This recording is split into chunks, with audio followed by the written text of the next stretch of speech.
২০০৯ সালের এক গভীর রাতে মুম্বাইয়ের আন্ধেরির একটি পুরনো স্টুডিওর ভেতরে একা বসেছিলেন একজন মানুষ। সামনে পড়েছিল সেন্সর বোর্ডের একটি চিঠি। চিঠিটা ভাঁজ করা, বহুবার খোলা ও বন্ধ করা। তাতে লেখা ছিল কয়েকটি ঠান্ডা শব্দ, এই ছবিটি মুক্তির অযোগ্য। সেই মানুষটি তখন কোনো বড় পরিচালক নন, কোনো পুরস্কারজয়ী নামও নন। তিনি তখন শুধুই অনুরাগ কাশ্যপ। চোখে লালচে ক্লান্তি, হাতে সিগারেট, মাথার ভেতরে প্রশ্ন, আমি কি ভুল পথে হাঁটছি? খুব কম মানুষ জানে সেই রাতেই অনুরাগ কাশ্যপ সিদ্ধান্ত নিয়েছিলেন, যদি এই ইন্ডাস্ট্রি তাকে জায়গা না দেয় তাহলে তিনি নিজেই নিজের ইন্ডাস্ট্রি বানাবেন। এবং সেদিন তিনি শুধু একটি সিদ্ধান্ত নেননি, তিনি ভবিষ্যতের ভারতীয় সিনেমার ভাষা বদলে দেওয়ার বীজ বপন করেছিলেন। অনুরাগ কাশ্যপের জন্ম ১৯৭২ সালের ১০ই সেপ্টেম্বর উত্তরপ্রদেশের গোরখপুরে, এক সাধারণ মধ্যবিত্ত পরিবারে। তার বাবা ছিলেন একজন সরকারি কর্মচারী। চাকরির সূত্রে পরিবারকে বারবার শহর বদলাতে হতো।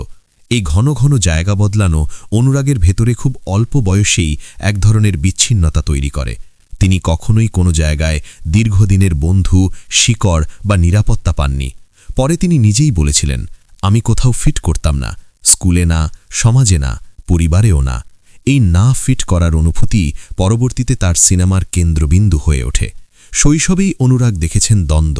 ক্লাসরুমের বাইরে দাঁড়িয়ে থাকা, প্রশ্ন করা মানেই শাস্তি, নিয়ম মানেই ভয়। কিন্তু একই সঙ্গে তিনি পড়তেন প্রচুর বই। দোস্তোয়েভস্কি, কাফকা, সাদাত হাসান মান্টো, শরৎচন্দ্র, এইসব লেখকরা তার কিশোর বয়সের সঙ্গী ছিলেন। খুব কম মানুষ জানে অনুরাগ প্রথমে চলচ্চিত্র নয়, লেখালেখিকেই নিজের জীবন বানাতে চেয়েছিলেন। দিল্লির হংসরাজ কলেজে পড়ার সময় তিনি নাটক, সাহিত্য আর রাজনীতির মধ্যে ডুবে যান।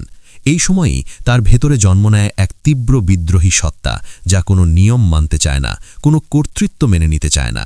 দিল্লিতে থাকাকালীন অনুরাগ প্রথমবারের মতো আন্তর্জাতিক সিনেমার সঙ্গে পরিচিত হন।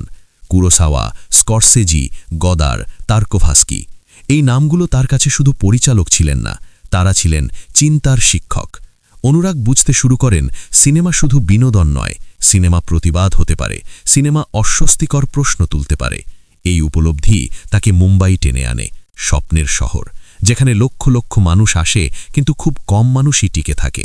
মুম্বাইয়ে এসে অনুরাগের প্রথম দিনগুলো ছিল নির্মম। থাকার জায়গা নেই, কাজ নেই, পরিচিত কেউ নেই। তিনি ছোট ছোট স্ক্রিপ্ট লিখতেন, স্টুডিওতে ঘুরে বেড়াতেন, দিনের পর দিন অপমান সহ্য করতেন। কিন্তু এই সময়েই তার জীবনের সবচেয়ে গুরুত্বপূর্ণ পরিচয় হয় রাম গোপাল ভার্মার সঙ্গে। ভার্মা তখন ইন্ডাস্ট্রির বিদ্রোহী নাম, আর অনুরাগ তার ছায়ায় কাজ শুরু করেন। সত্যা ছবির চিত্রনাট্য লেখার সময় অনুরাগ মুম্বাইয়ের আন্ডারওয়ার্ল্ডকে খুব কাছ থেকে দেখেন। এই অভিজ্ঞতা তার চোখ খুলে দেয়, শহরের নিচে আর একটা শহর আছে, যেখানে নিয়ম আলাদা, ন্যায় বিচার আলাদা, এবং মানুষগুলো সিনেমার নায়ক নয় কিন্তু বাস্তব। সত্যা মুক্তির পর অনুরাগ পরিচিতি পান, কিন্তু সেই পরিচিতি তাকে স্বস্তি দেয়নি। তিনি নিজেই পরিচালনা করতে চেয়েছিলেন। তার প্রথম পরিচালিত ছবি ৫। এই ছবির গল্প ছিল ৫ জন বন্ধুর অন্ধকার দিক নিয়ে, সহিংসতা, নৈতিকতা, অপরাধ। কিন্তু সেন্সর বোর্ড ছবিটি আটকে দেয়। বছরের পর বছর ৫ মুক্তি পায়নি। এই ঘটনা অনুরাগকে ভেঙে দিয়েছিল।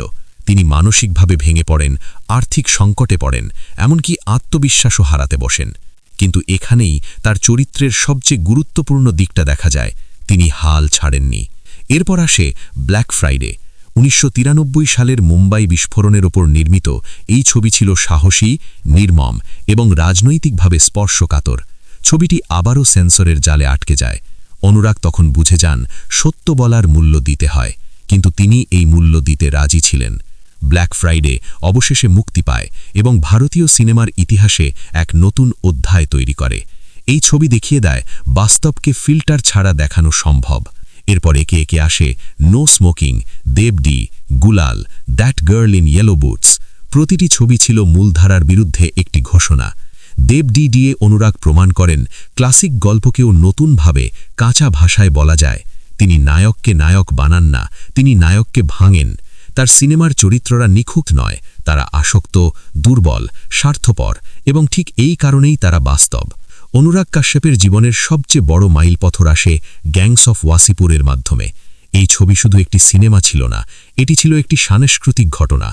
ধানবাদ, ওয়াসিপুর, কয়লা মাফিয়া, ক্ষমতার রাজনীতি, প্রজন্মের পর প্রজন্মের প্রতিশোধ সব মিলিয়ে অনুরাগ এমন এক জগৎ তৈরি করেন যা আগে ভারতীয় সিনেমায় দেখা যায়নি।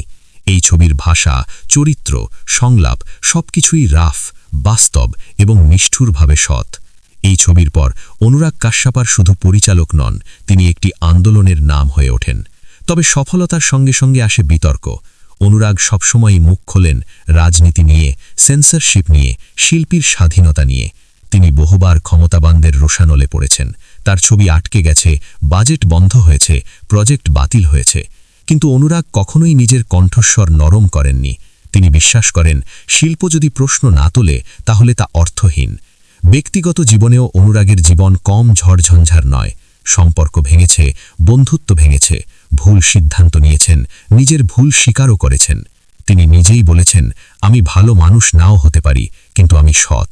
এই সৎ থাকার লড়াইই তাকে আলাদা করে।